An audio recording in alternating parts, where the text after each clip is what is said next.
Hello, I am Aoife, and today I'm going to be telling you about my experience on placement with constructing and giving formative assessment.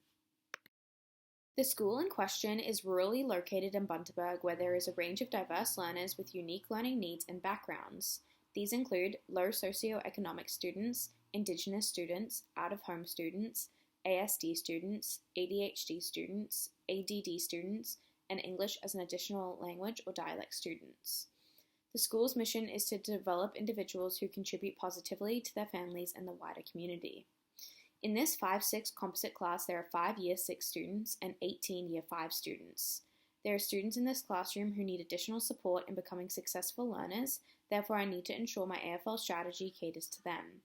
I will be working with the Year 6s for this experience. In this group there is 1 ADD student and 1 ASD student. The subject and learning area is in their maths unit, students are learning about angles and are working towards completing a written summative assessment task. The content descriptor is as follows: identify the relationships between angles on a straight line, angles at a point, and vertically opposite angles. Use these to determine unknown angles, communicating reasoning. The learning intentions and objectives are identify the relationships between angles on a straight line, angles at a point, and vertically opposite angles, as well as to use knowledge of angles to determine unknown angles, communicating reasoning. Considering conversations I had with my supervising teacher in terms of what students already learned, knew, and understood about angles, I was able to devise a KUD chart, which assisted me in formulating an appropriate AFL strategy. Moreover, I made considerable amounts of observations on students' work and abilities, which in turn informed the construction of my AFL strategy. Validity. When creating my diagnostic assessment, I had to ensure the instrument I utilized was valid. Here I have employed an informal test where results could be utilized and observations could be made, which are both forms of valid measurement. Having a valid assessment allows for better informed educational decisions to be made at a range of levels. Reliability. In order to ensure my AFL strategy is reliable, diagnostic assessment must be utilized prior to formative assessment.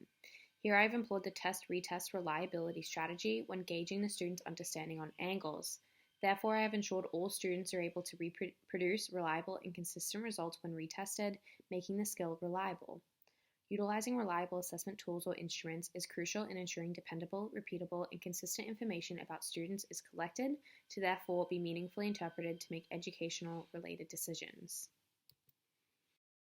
Equity. It is crucial to ensure all assessment is equitable as it allows all students to have equal and unbiased opportunities to share their knowledge and understanding throughout the assessment process.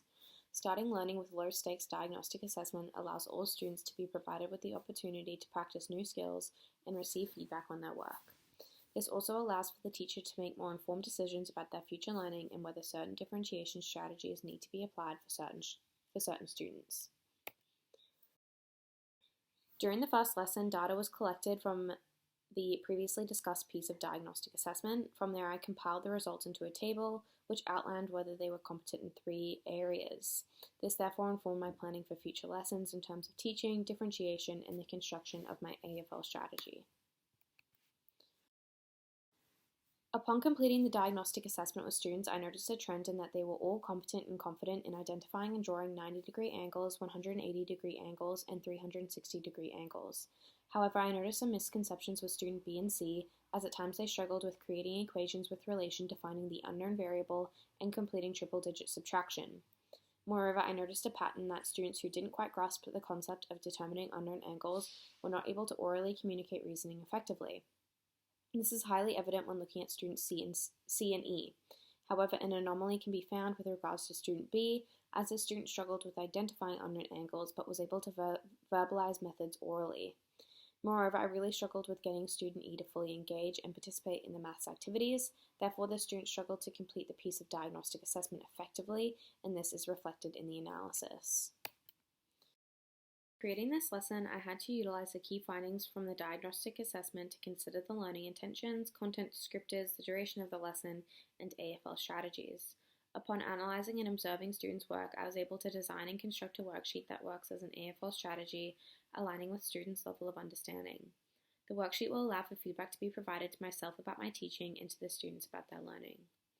Assessment for learning is a structured process that collects data on students' knowledge, skills, and understanding to therefore inform future lessons and teaching. In the following lesson, I have utilized a worksheet for my AFL strategy, which will gather information on whether students grasped concepts from the lesson and are therefore ready to move on to the next topic. Integrating game-based maths activities into the classroom has been found to attain more effective and meaningful learning experiences compared to the use of traditional teaching methods. In a study done, students with ASD and ADD were found with greater attention rates towards more gamified learning activities compared to traditional learning activities. With reference to my key findings, I found that some of the students struggled with completing triple-digit subtractions successfully. I decided to incorporate a warm-up game that had them practicing the skill in a fun and engaging manner, thus preparing them for the day's lesson. I utilized the gradual release of responsibility model to teach students B, C, and E how to determine unknown angles. This approach to teaching has been found highly beneficial in developing students' social skills as they interact with peers, as well as ensuring they become independent learners who think for themselves. With reference to my key findings, student A and D were competent in all areas, therefore they do not need any additional support, this being why they were provided with a more challenging activity to complete. However, student B, C, and E were all still struggling with determining unknown angles, so they were provided with additional support during this phase. Having students orally share and explain the reasoning behind their answers develops their oral communication skills, which are fundamental in the development of literacy and are highly integral in thinking and learning. Reliability. Here I have students complete 4 problem-solving questions directly relating to learning intentions and content descriptors from the maths unit. From the 2 previous lessons, students were tested and retested multiple times to ensure they produce reliable data during this stage. Here, the AFL strategy has them repeating the same types of questions to ensure they attain a concrete understanding. Validity. The discussed AFL tool holds face and content validity, as the content and concepts explored directly aligns with achievement standards from the Australian curriculum for a Year 6 student. Moreover, the learning intentions are derived from the chosen content descriptor, therefore directly aligning with concepts being formatively assessed. Assessment is valid when the process is clear and assesses what it intends to assess. Here I have ensured students knew learning intentions from the start, so they themselves understood what was being assessed and expected of them, as well as ensuring students had a competent understanding of concepts so they could successfully complete the assessment, providing me with reliable and valid data. Equity. During the previously discussed lesson, I incorporated an array of strategies to ensure that the AFL tool is equitable and allowed for all students to have equal and unbiased opportunities to share their knowledge. My AFL strategy has students not only complete a written worksheet, but also orally explain and reason their answers. Incorporating both these forms of assessment allowed students to have the opportunity to express their learning in more than one way. Assessment. During the diagnostic assessment stage, I had students complete an array of questions on their whiteboards to gauge their level of understanding to inform future lessons and the construction of my AFL tool. Formative assessment. During the formative assessment stage, I utilized my AFL tool that had students independently complete 4 problem-solving questions and a question on the back of their sheet. These directly align with content descriptors and learning intentions from the Australian curriculum. AFL checklist.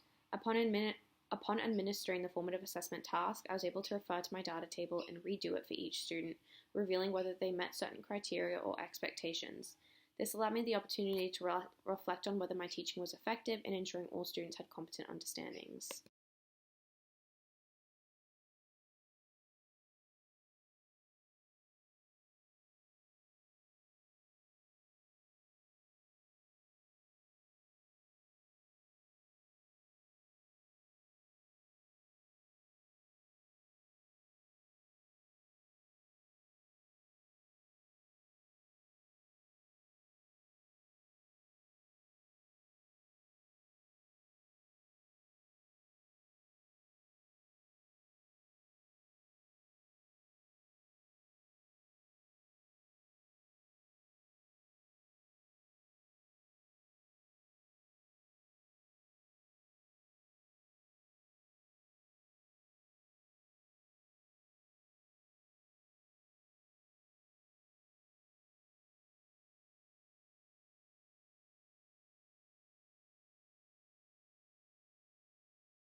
Upon administering the formative assessment, I was able to collate the data into a graph comparing individual students' diagnostic assessment results and their formative assessment results. The main change in pattern I found across the students was that they all improved, majority of them going up a letter grade. Student A and D were able to confirm this math skill by engaging in more challenging activities, aligning with their high level of understanding. Students B and C responded well to the more explicit, hands-on teaching approach, which is reflected in the data. Both these students were seen to be struggling during the diagnostic stage, however, are now competent in this maths area. Student E improved, however, is still not competent in this maths area. This student still struggles with determining unknown angles and orally communicating reasoning. I believe this has a lot to do with the fact that the student at times refuses to do any work. Ensuring assessment is valid, reliable, and equitable is essential as it allows teachers to make imperative decisions that in turn impact the lives of their students, both academically and socially. Here I found that utilizing these features had a positive effect on the outcome of my assessment cycle. Utilizing the test-retest strategy alongside my AFL tool not only had students produce reliable data, but instilled and fostered confidence and resilience amongst learners. I found limitations in terms of the equitable features in my assessment cycle and AFL strategy. When constructing my AFL strategy, I did not take into consideration that students A and D should be provided with a more challenging formative assessment task, aligning more with their learning abilities. Although the tool still reveals their competence in this maths area, it doesn't show how high their level of understanding goes. Challenging students in assessment is imperative as it is at the core of a growth mindset. If I were to repeat this process again, I would construct a more versatile AFL strategy. That way certain students that needed more challenging work may be provided with it. Moreover, I would incorporate more one-on-one time for students like student E that require more support to create a much more positive and equitable learning environment.